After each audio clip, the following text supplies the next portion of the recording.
Hello friends, എല്ലാവർക്കും നമസ്കാരം. SP ഫോട്ടക്കിൻ്റെ പുതിയൊരു വീഡിയോയിലോട്ട് നിങ്ങൾക്ക് വേണ്ടി ഒരുപാട് ടിപ്പും ട്രിക്സും എല്ലാം ഈ ഒരു വീഡിയോയിൽ ഇൻക്ലൂഡ് ചെയ്തിട്ടുണ്ട്. മുഴുവനായിട്ട് തന്നെ കാണുക. അപ്പോൾ മാച്ച് നമ്പർ 50th ആണ്, അതായത് ഇനി വെറും 10-24 മത്സരം മാത്രമേ ബാക്കിയുള്ളൂ. ഈ ഒരു മത്സരം കൂടെ കൂട്ടുകയാണെങ്കിൽ ഇനി 25 മത്സരമേ ബാക്കിയുള്ളൂ. അപ്പോൾ നമ്മുടെ Mumbai Indians versus Rajasthan Royals നമ്മളെ മത്സരത്തിൻ്റെ പ്രിവ്യൂസും പ്രഡിക്ഷൻസും ആണ് നമ്മളിവിടെ പറയാൻ പോകുന്നത്. മത്സരം നടക്കുന്നത് നമ്മുടെ രാജസ്ഥാൻ്റെ ഹോം ഗ്രൗണ്ടായ മറ്റേ മാൻസിംഗ് ആ ഒരു ഗ്രൗണ്ടിൽ തന്നെയാണ്. ഈ പിച്ച് എന്ന് പറഞ്ഞ ഒരു ബാലൻസ്ഡ് ഗ്രൗണ്ടാണ്.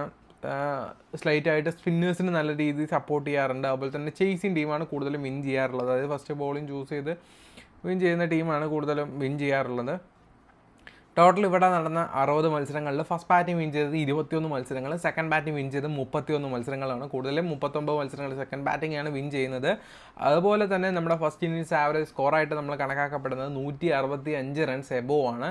ദെൻ അതുപോലെ തന്നെ സ്കോറിംഗ് പാറ്റേൺസ് നോക്കുന്ന സമയത്തും ഏകദേശം 150 താഴെ ഏകദേശം 16 മത്സരങ്ങളും 150-നും 170-നും ഇടയ്ക്ക് ഏകദേശം 19 മത്സരങ്ങളും 170-നും 189-നും ഇടയ്ക്ക് ഏകദേശം 14 മത്സരങ്ങളുമാണ് പോയിട്ടുള്ളത്. അതുപോലെ തന്നെ 190 മുകളിലുള്ള മത്സരങ്ങൾ ഇവിടെയുണ്ട്. 11 മത്സരങ്ങൾ 190 മുകളിലും പോയിട്ടുണ്ട്. ബോളിംഗ് പാറ്റേൺസിൽ ഈ നടന്ന 60 മത്സരത്തിൽ ഫാസ്റ്റ് ബോളേഴ്സ് 221 വിക്കറ്റും സ്പിൻ ബോളേഴ്സ് 123 വിക്കറ്റ്സുമാണ്. അപ്പോൾ വലിയ ഡിഫറൻസ് ഒന്നുമില്ല, ചെറിയൊരു വേരിയേഷൻ മാത്രമേ ഉള്ളൂ. സോ സ്പിന്നേഴ്സിനും ഫാസ്റ്റ് ബോളേഴ്സിനും ഒരു ഈക്വൽ ഇമ്പോർട്ടൻസ് കൊടുക്കാനായിട്ട് ശ്രമിക്കുക. ദെൻ അതുപോലെ തന്നെ നമ്മുടെ IPL പോയിന്റ് ടേബിൾ ജസ്റ്റ് ഒന്ന് നോക്കാം കേട്ടോ. പിന്നെ ഞാൻ നിങ്ങൾക്കൊരു കാര്യം പറയാൻ വിട്ടുപോയി. നല്ല രീതിയിൽ പ്രോഫിറ്റ് ഏൺ ചെയ്യാൻ പറ്റുന്ന ഫസ്റ്റ് ഞാൻ പറയുന്ന ഒരു ആപ്പ് തന്നെയാണ് നമ്മുടെ കുബേര ഫാൻറ്റസി. ഇപ്പോൾ നമ്മുടെ ചെന്നൈ പഞ്ചാബ് മാച്ച് നടക്കുന്നുണ്ട്. വീഡിയോ എടുക്കാൻ ലൈറ്റ് കണ്ടില്ലേ. നമ്മൾ അത്യാവശ്യം കുഴപ്പമില്ലാത്ത ഒരു ആവറേജ് ടീം ഇട്ടാൽ കൂടെ നമുക്കിത് അവിടെ വിന്നാവാൻ പറ്റും. കാരണം ഇത് നമ്മളെ ഓക്കെ ക്ലാഷ് അടിച്ചു, ഒരു ക്ലാഷ് എന്നാൽ കൂടെ കുഴപ്പമില്ല. കാരണം നോക്കിയേ, 700 രൂപ വെച്ചിട്ട് 2 പേർക്ക് 350 രൂപ വെച്ച് കിട്ടും. ലാഭമല്ലേ?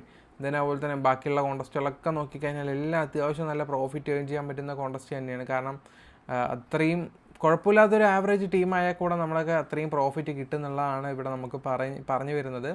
സോ എന്തായാലും ട്രൈ ചെയ്യുക. ആപ്പിൻ്റെ ലിങ്ക് കാര്യങ്ങൾ നമ്മുടെ ഡിസ്ക്രിപ്ഷനിലുണ്ട്.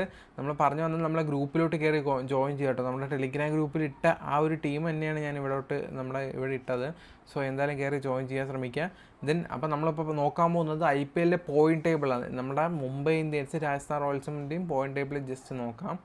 ഓക്കെ, പോയിന്റ് ടേബിൾ നോക്കുന്ന സമയത്ത് മുംബൈ ഇന്ത്യൻസ് ഏകദേശം 2ാം സ്ഥാനത്തും രാജസ്ഥാൻ റോയൽസ് ഏകദേശം 8ാമത്തെ സ്ഥാനത്തുമാണ് ഉള്ളത്. രാജസ്ഥാൻ റോയൽസ് പ്ലേ ഓഫിലോട്ട് കയറാനുള്ള പോസിബിലിറ്റീസ് വളരെ കുറവാണ്, പക്ഷേ മുംബൈ ഇന്ത്യൻസ് കയറാനുള്ള പോസിബിലിറ്റീസ് വളരെ കൂടുതലാണ്. സോ അവർക്ക് വിന്ന് ചെയ്യാനുള്ള മാക്സിമം അവർ പുറത്തോട്ട് അവർ വിൻ ചെയ്യാനുള്ള ശ്രമങ്ങൾ കൊണ്ടുവരുന്നുള്ള കാര്യത്തിൽ ഷുവർ തന്നെയാണ്. ഇതിനെപോലെ തന്നെ ഇതിലിപ്പോൾ നമ്മൾ നോക്കിക്കഴിഞ്ഞാൽ ഏത് ടീം പ്ലേ ഓഫിൽ കയറുന്ന പ്രഡിക്റ്റബിൾ അല്ല. കാരണം ആദ്യത്തെ 7 ടീം വേണമെങ്കിലും കയറാനുള്ള ചാൻസ് ഉണ്ട്. ആദ്യത്തെ 7 ടീം കേട്ടോ. അപ്പോൾ പുറത്തായി നിന്ന് കണക്കാക്കപ്പെടുന്നത് നമ്മുടെ സൺറൈസേഴ്സും രാജസ്ഥാനും അതുപോലെ തന്നെ നമ്മുടെ CSK ആണ്. അപ്പോൾ അത്രയേ ഉള്ളൂ. അപ്പോൾ നമ്മൾ പറഞ്ഞു വന്നത് നമ്മുടെ മാൻസിംഗ് സ്റ്റേഡിയത്തിൽ റീസെൻ്റ് നടന്നൊരു പെർഫോമൻസിൻ്റെ റെക്കോർഡ്സും കാര്യങ്ങളൊക്കെ നമുക്ക് ജസ്റ്റ് ഒന്ന് നോക്കാൻ വേണ്ടിയാണ്.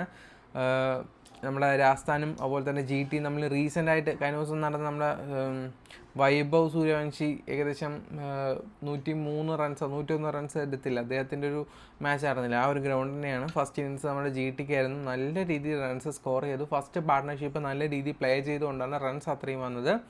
വിക്കറ്റ്സ് കൂടുതൽ ടേക്ക് ചെയ്തത് മഹേഷ് തീക്ഷ്ണ 2 വിക്കറ്റും ജോർഫ്ര ആർച്ചർ 1 വിക്കറ്റും സന്ദീപ് ശർമ്മ 1 വിക്കറ്റുമാണ്.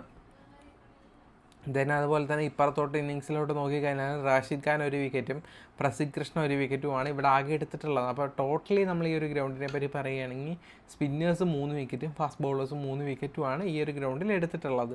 അതിന് മുന്നേ നടന്ന മത്സരം നമ്മൾ നോക്കുന്ന സമയത്ത് ഞാൻ പറഞ്ഞ 190 മുകളിലും ഈ ഒരു പിച്ചിൽ വരാൻ ചാൻസ് ഉണ്ട്, റൺസ് സ്കോർ ചെയ്യാനുള്ള ചാൻസ് എന്നുള്ള കാര്യം ഞാൻ പറഞ്ഞിട്ടുണ്ട്. സോ എന്തായാലും നിങ്ങൾ അതൊന്ന് നോട്ട് ചെയ്യാൻ ശ്രമിക്കുക. അതുപോലെ തന്നെ നമ്മൾ രാജസ്ഥാനും ലക്നോയിൽ നമ്മൾ റീസെൻ്റായിട്ട് വേറൊരു മത്സരം നടന്നിട്ടുണ്ടായിരുന്നു ഇപ്പോൾ 19. അപ്പോൾ അതിൻ്റെ സ്കോർ ബോർഡ് നോക്കുന്ന സമയത്ത് ഫസ്റ്റ് ഇന്നിങ്സ് നമ്മുടെ LSTK ആയിരുന്നു. LST ഏകദേശം 180 റൺസാണ് എടുത്തത്. നമ്മുടെ രാജസ്ഥാൻ 178 റൺസിന് ഔട്ടാവേണ്ടി വന്നു. 1-2 റണ്ണിന് വേണ്ടി അവർ തോറ്റുപോയി. ബട്ട് എന്നാൽ കൂടെ ഇവിടെ വിക്കറ്റ്സ് വീണിട്ടുണ്ടായിരുന്നു. വിക്കറ്റ്സ് വീണതിൽ കൂടുതലും വിക്കറ്റ്സ് എടുത്തത് നമ്മുടെ ഹാസിറങ്ക 2 വിക്കറ്റും തുഷാർ ദേശ്പാണ്ഡെ 1 വിക്കറ്റും ആർച്ചർ 1 വിക്കറ്റും സന്ദീപ് ശർമ്മ 1 വിക്കറ്റുമാണ് എടുത്തിട്ടുള്ളത്. അതുപോലെ തന്നെ RRൽ വിക്കറ്റ്സ് എടുത്തത്. ആർ ബാറ്റ് ചെയ്യുമ്പോൾ നമ്മുടെ ലക്നൗത്തെ പ്ലേയേഴ്സ് വിക്കറ്റ് എടുത്തത് നമ്മുടെ ആവേശ് ഖാൻ 3 വിക്കറ്റും ഷർദുൽ താക്കൂർ 1 വിക്കറ്റും ആദ്യം മാർക്കോ 1 വിക്കറ്റുമാണ്. സോ അപ്പോൾ നമുക്കിവിടെ നോക്കുന്ന സമയത്ത് 1 2 3 വിക്കറ്റ് സ്പിന്നേഴ്സും ബാക്കി 6 7 വിക്കറ്റോളം നമ്മൾ ഫാസ്റ്റ് ബോളേഴ്സാണ് എടുത്തിരിക്കുന്നത്. ഇപ്പോൾ ഒരു 10 വിക്കറ്റ് വീണമെന്ന് വെച്ചാൽ 10-ൽ 3 സ്പിന്നറും 7 ഫാസ്റ്റ് ബോളറാണ് എടുക്കുന്നത്. സോ ആ ഒരു രീതി നിങ്ങൾ എന്തായാലും ഒന്ന് ട്രൈ ചെയ്യാനായിട്ട് ശ്രമിക്കുക. ഓക്കെ, അപ്പോൾ അങ്ങനെ നിങ്ങൾ ടീം ക്രിയേറ്റ് ചെയ്യുമ്പോഴായിരിക്കും കൂടുതൽ പ്രോഫിറ്റ് നിങ്ങൾക്ക് ഏൺ ചെയ്യാനായിട്ട് പറ്റുക. അതുപോലെ തന്നെ എനിക്ക് വേറൊരു കാര്യം കൂടെ പറയാനുണ്ട്. നമ്മുടെ ചോയ്സ് 11 ആപ്ലിക്കേഷൻ നിങ്ങൾ ഇതുവരെ യൂസ് ചെയ്യാനായിട്ട് തുടങ്ങിയിട്ടില്ലെങ്കിൽ തീർച്ചയായിട്ടും യൂസ് ചെയ്ത് തുടങ്ങിക്കോ. കാരണം അത്രയും പ്രോഫിറ്റബിൾ ആയിട്ടുള്ള ഒരു ആപ്ലിക്കേഷൻ തന്നെയാണിത്. ചെറിയ ചെറിയ ഇൻവെസ്റ്റ്മെൻറ്റിൽ കൂടെ വലിയ വലിയ ഏണിങ്സ് ഉണ്ടാക്കാൻ പറ്റുന്ന ഒരു ആപ്പ് കൂടിയാണ്. 82 രൂപ ഇൻവെസ്റ്റ് ചെയ്ത് കഴിഞ്ഞ ദിവസം എനിക്ക് 150 രൂപയാണ് കിട്ടിയത്. മാക്സിമം എല്ലാ മാച്ചസും നിങ്ങൾ വിൻ ചെയ്യും. കാരണം ഇതിലും ആ ഒരു നമ്മുടെ കുബേരയിലുള്ള ഒരു ഡ്യൂ ഓപ്ഷൻ ഉണ്ട്. റീസെൻ്റ് നടന്ന മത്സരത്തിൽ ഞാനും അത് പെർഫോം ചെയ്തിട്ടുണ്ടായിരുന്നു, നമ്മുടെ ഡൽഹിയും കൊൽക്കത്തയും തമ്മിലുള്ള മത്സരത്തിൽ. അപ്പോൾ എനിക്ക് നല്ല രീതിയിൽ ഏണിങ്സാണ് ഇതിൽ ഉണ്ടാക്കാനായിട്ട് സാധിച്ചത്. ഇപ്പോൾ നമ്മൾ 5 പ്ലെയേഴ്സ് ഉണ്ടായി, ഈ കാണുന്ന 5 പ്ലെയേഴ്സ് ഇല്ലേ, അഭിഷേക് പോരൽ, സ്റ്റബ്സ്, ഗുർബാസ്, അതുപോലെ തന്നെ രഘുവാൻഷി, വെങ്കിടേശ്വരി, ഇങ്ങനെ കുറേ പ്ലെയേഴ്സ് ഉണ്ടായിരുന്നു. നമ്മുടെ ഒപ്പോണൻറ്റ് അഭിഷേക് പോരലിനെയാണ് പിക്ക് ചെയ്തത്. നമ്മൾ പിക്ക് ചെയ്തത് ഗുർബാസിനെയാണ്. ഗുർബാസ് ഏകദേശം 74 പോയിൻറ്റ്സ് എടുത്തു. സോ നമ്മൾ വിന്നെ. ഇത്രയുള്ള അങ്ങനെ സിമ്പിളായിട്ട് ക്യാഷ് ഏൺ ചെയ്യാൻ പറ്റും.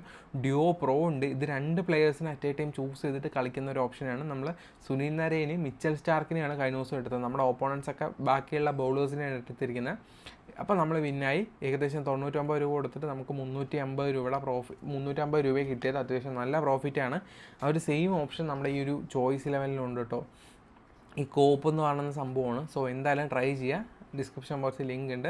നിങ്ങൾക്ക് 1 lakh rupees ഫ്രീ ഗീവ് വേ വേണമെങ്കിൽ നമ്മുടെ മൈ മാസ്റ്റർ 11 ട്രൈ ചെയ്യുക. അതിൽ 1 lakh rupees ഫ്രീ ഗീവ് വേ ഉണ്ട്. അതുപോലെ തന്നെ നമ്മുടെ vision 11 1 lakh rupees free give വേ പ്രൊവൈഡ് ചെയ്യുന്നുണ്ട്. സോ അതുപോലെ തന്നെ എക്സൽ11, ഫോക്കസ്11 ഇതെല്ലാം ഞാൻ യൂസ് ചെയ്യുന്ന മറ്റ് ആപ്ലിക്കേഷൻസാണ്. നിങ്ങൾക്ക് വേണമെങ്കിൽ ട്രൈ ചെയ്യാം. നമ്മുടെ ലിങ്ക് വഴി കയറുന്ന സമയത്ത് നിങ്ങൾക്ക് ബോണസ് കിട്ടും. എനിക്ക് ചെറിയൊരു എമൗണ്ടും കിട്ടും. ചെറുതായിട്ട് നിങ്ങളവിടെ കളിച്ചാൽ മാത്രം. അപ്പോൾ നമ്മുടെ രാജസ്ഥാനത്തെ പ്ലെയേഴ്സിനെ പറ്റി പറയാം. ആദ്യം തന്നെ ജയ്സ്വാളിനെ പറ്റി പറയുകയാണെങ്കിൽ ലാസ്റ്റ് മത്സരം നല്ലൊരു പെർഫോമൻസ് ആയിരുന്നു. ഈ ഒരു ഗ്രൗണ്ടിൽ അദ്ദേഹം 13 ഇന്നിങ്സ് കളിച്ചിട്ട് 546 റൺസ് എടുത്തിട്ടുണ്ട്. പെർ മാച്ച് 47 റൺസാണ് അദ്ദേഹത്തിൻ്റെ ആവറേജ് സ്കോർ എന്നുള്ളത്. അതുപോലെ തന്നെ അഗെയിൻസ്റ്റ് മുംബൈ ഇന്ത്യൻസുമായിട്ട് അദ്ദേഹം 7 ഇന്നിങ്സ് കളിച്ചിട്ട് 283 റൺസ് എടുത്തിട്ടുണ്ട്. 47 റൺസാണ് ആവറേജ്. മുംബൈ ഇന്ത്യൻസായിട്ട് ഒരു പ്രാവശ്യം അദ്ദേഹം 124 റൺസ് എടുത്തിട്ടുണ്ട് കേട്ടോ. സൂര്യവംശിയെ പറ്റി പറയുമ്പോഴും ലാസ്റ്റ് മാച്ച് അദ്ദേഹം നല്ലൊരു പെർഫോമൻസ് ആണ്. ഈ ഒരു ഗ്രൗണ്ടിൽ 2 മത്സരം കളിച്ച് 125 റൺസാണ് അദ്ദേഹം സ്കോർ ചെയ്തിട്ടുള്ളത്. അതുപോലെ തന്നെ നിതീഷ് റാണയെ പറ്റി പറയുമ്പോഴും വലിയ പെർഫോമൻസ് റെക്കോർഡ്സ് ഒന്നും ഇല്ലാത്തൊരു പ്ലെയറാണ്. അഗെയിൻസ്റ്റ് മുംബൈ ഇന്ത്യൻസുമായിട്ട് 11 ഇന്നിങ്സിൽ നിന്ന് 258 റൺസ് അദ്ദേഹം സ്കോർ ചെയ്തിട്ടുണ്ട്. അതുപോലെ തന്നെ റിയാൻ പരാഗിനെ പറ്റി പറയുമ്പോൾ ലാസ്റ്റ് മത്സരം നല്ലൊരു പെർഫോമൻസ് ആയിരുന്നു. ഈ ഒരു ഗ്രൗണ്ടിൽ 12 ഇന്നിങ്സ് കളിച്ചിട്ട് 390 റൺസ് അദ്ദേഹം എടുത്തിട്ടുണ്ട്. അഗെയിൻസ്റ്റ് മുംബൈ ഇന്ത്യൻസുമായിട്ടും 5 ഇന്നിങ്സ് കളിച്ച് 113 റൺസും അദ്ദേഹം എടുത്തിട്ടുണ്ട് കേട്ടോ. ധ്രുവ് ജുവലാണെങ്കിൽ ലാസ്റ്റ് നല്ലൊരു പെർഫോമൻസ് ആയിരുന്നു. അതുപോലെ തന്നെ ഈ ഒരു ഗ്രൗണ്ടിൽ അദ്ദേഹം 9 ഇന്നിങ്സ് കളിച്ച് 127 റൺസ് എടുത്തിട്ടുണ്ട്. ഹിറ്റ്മെയറാണ് അടുത്തായിട്ടുള്ളത്. ഹിറ്റ്മെയറിനെ പറ്റി പറയുമ്പോൾ ഈ ഒരു ഗ്രൗണ്ടിൽ അദ്ദേഹം 12 ഇന്നിങ്സ് കളിച്ചിട്ട് 124 റൺസ് എടുത്തുള്ളൂ. വലിയ റെക്കോർഡ്സ് ഇല്ല. അതുപോലെ തന്നെ മുംബൈ ഇന്ത്യൻസായിട്ട് വലിയ റെക്കോർഡ്സ് ഒന്നും ഇല്ല കേട്ടോ. ശുഭാൻ ദൂബെ ആണെങ്കിലും വലിയ റെക്കോർഡ്സ് ഒന്നും ഇല്ലാത്ത പ്ലെയറാണ്. ഹാസിറാൻ കൈഗിൻ ഈ ഒരു ഗ്രൗണ്ടിൽ 3 മത്സരം കളിച്ച് 2 വിക്കറ്റും അഗെയിൻസ്റ്റ് മുംബൈ ഇന്ത്യൻസായിട്ട് 2 മത്സരം കളിച്ച് 4 വിക്കറ്റും അദ്ദേഹം എടുത്തിട്ടുണ്ട്. ജോർഫ്ര ആർച്ചർ ആണെങ്കിലും ഈ ഒരു ഗ്രൗണ്ടിൽ 14 ഇന്നിങ്സ് കളിച്ചിട്ട് 14 വിക്കറ്റും അതുപോലെ തന്നെ മുംബൈ ഇന്ത്യൻസിന് അഗെയിൻസ്റ്റായിട്ട് 6 മത്സരം കളിച്ച് 12 വിക്കറ്റ് നേടിയിട്ടുണ്ട്. പിന്നെ മഹീഷ് തീക്ഷ്ണ അദ്ദേഹം 4 മത്സരം ഈ ഒരു ഗ്രൗണ്ടിൽ കളിച്ച് 3 വിക്കറ്റും അഗെയിൻസ്റ്റ് മുംബൈ ഇന്ത്യൻസായിട്ട് 3 ഇന്നിങ്സ് കളിച്ച് 1 വിക്കറ്റുമാണ് എടുത്തിട്ടുള്ളത്. പിന്നെ അതുപോലെ തന്നെ യുവേന്ദ്ര സിംഗ് അദ്ദേഹത്തെ പറ്റി പറയുമ്പോഴും വലിയ റെക്കോർഡ്സ് ഒന്നുമില്ല. ഈ ഒരു ഗ്രൗണ്ടിൽ വലിയ വിക്കറ്റ്സ് ഒന്നും എടുത്തിട്ടില്ല. സന്ദീപ് ശർമ്മ 12 ഇന്നിങ്സ് ഈ ഒരു ഗ്രൗണ്ടിൽ കളിച്ച് 11 വിക്കറ്റും അഗെയിൻസ്റ്റ് മുംബൈ ഇന്ത്യൻസായിട്ട് 16 ഇന്നിങ്സ് കളിച്ചിട്ട് 24 വിക്കറ്റും എടുത്തിട്ടുണ്ട്. അതിൽ ബെസ്റ്റ് വിക്കറ്റ് എന്ന് പറഞ്ഞാൽ 5 വിക്കറ്റ് അഗെയിൻസ്റ്റ് മുംബൈ ഇന്ത്യൻസായിട്ട് ഒരു മാച്ചിൽ അദ്ദേഹം എടുത്തിട്ടുണ്ട്. ഇനി മുംബൈ ഇന്ത്യൻസ് പ്ലേയേഴ്സിലോട്ട് നോക്കുന്ന സമയത്ത് രോഹിത് ശർമ്മ ലാസ്റ്റ് മത്സരത്തിന് മുന്നത്തൊക്കെ നല്ല പെർഫോമൻസ് ആയിരുന്നു.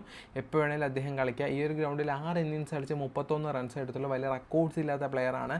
അഗെയിൻസ്റ്റ് RRമായിട്ട് 28 മത്സരം കളിച്ചിട്ട് 547 റൺസ് എടുത്തിട്ടുണ്ട്. ആവറേജ് 19 ദെൻ റിയാൽ റിക്കൽട്ടൺ അദ്ദേഹമാണെങ്കിലും ലാസ്റ്റ് ഒരു കിടിലൻ പെർഫോമൻസ് ആയിരുന്നു. അഗെയിൻസ്റ്റായിട്ട് വലിയ റെക്കോർഡ്സ് ഒന്നുമില്ല. നമ്മുടെ വിൽ ജാക്സ് ആണെങ്കിലും കിടിലൻ പെർഫോമൻസ് ആയിരുന്നു. 2 വിക്കറ്റ് 29 റൺസും അദ്ദേഹം സ്കോർ ചെയ്തിട്ടുണ്ടായിരുന്നു.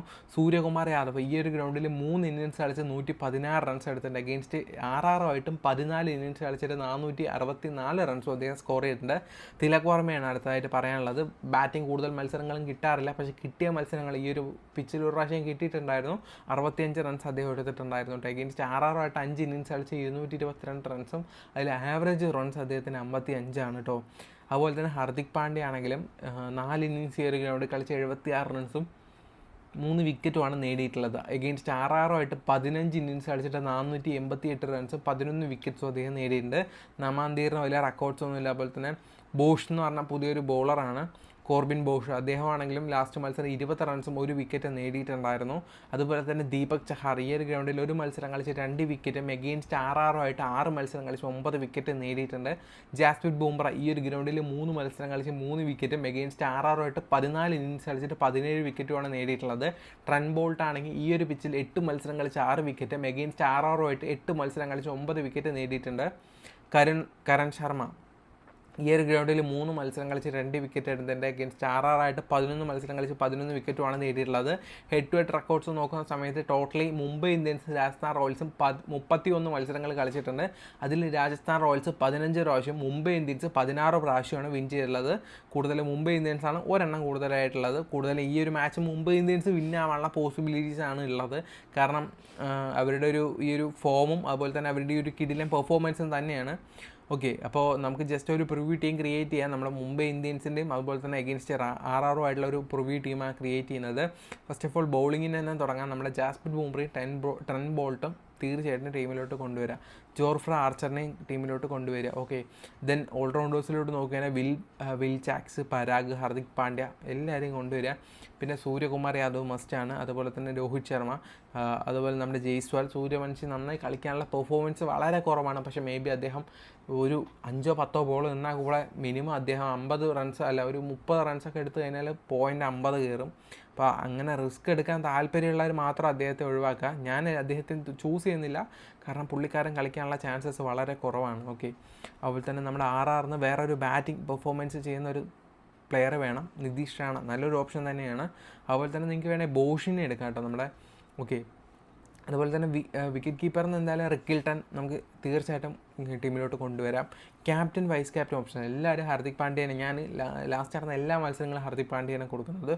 ഇപ്രാവശ്യം ഞാൻ ഹർദിക് പാണ്ഡ്യയെ കൊടുക്കുന്നുണ്ട്, പക്ഷേ വൈസ് ക്യാപ്റ്റനെ കൊടുക്കുന്നത്. ക്യാപ്റ്റൻസി ഞാൻ ഡയറക്റ്റ് പോകുന്നത് നമ്മുടെ റിക്കിൾട്ടണിലോട്ടാണ്. കാരണം അദ്ദേഹം കീപ്പിംഗ് കൂടെ ചെയ്യുന്നതുകൊണ്ട് ഡുവൽ അഡ്വാൻറ്റേജ് ആണ്. വിൽ ജാക്സൺ നല്ലൊരു ഓപ്ഷൻ തന്നെയാണ്. ടീമൊന്ന് നോക്കുന്ന സമയത്ത് റിക്കിൾട്ടൺ, രോഹിത് ശർമ്മ, സൂര്യകുമാർ യാദവ്, നിതീഷ് റാണ, അതുപോലെ തന്നെ നമ്മുടെ Jaiswal, Hardik Pandya, Will Jacks, Riyan Parag, Trent Boult, Jasprit Bumrah, അതുപോലെ തന്നെ ജോർഫ്ര ആർച്ചർ. ഇത്രയും പേരേ ഉള്ളൂ. ജസ്റ്റ് ഒരു പ്രിവ്യൂ ടീമാണ്. ഫൈനൽ ടീംസും കാര്യങ്ങളൊക്കെ നമ്മുടെ ടെലിഗ്രാം ഗ്രൂപ്പിൽ അപ്ലോഡ് ചെയ്യും. ടെലിഗ്രാം ഗ്രൂപ്പിൽ കയറി ജോയിൻ ചെയ്തിട്ടാണെങ്കിൽ തീർച്ചയായിട്ടും കയറി ജോയിൻ ചെയ്യുക. സോ അടുത്ത വീഡിയോയിൽ കാണുന്നവരെ എല്ലാവർക്കും ഗുഡ് ബൈ ഫ്രണ്ട്സ്.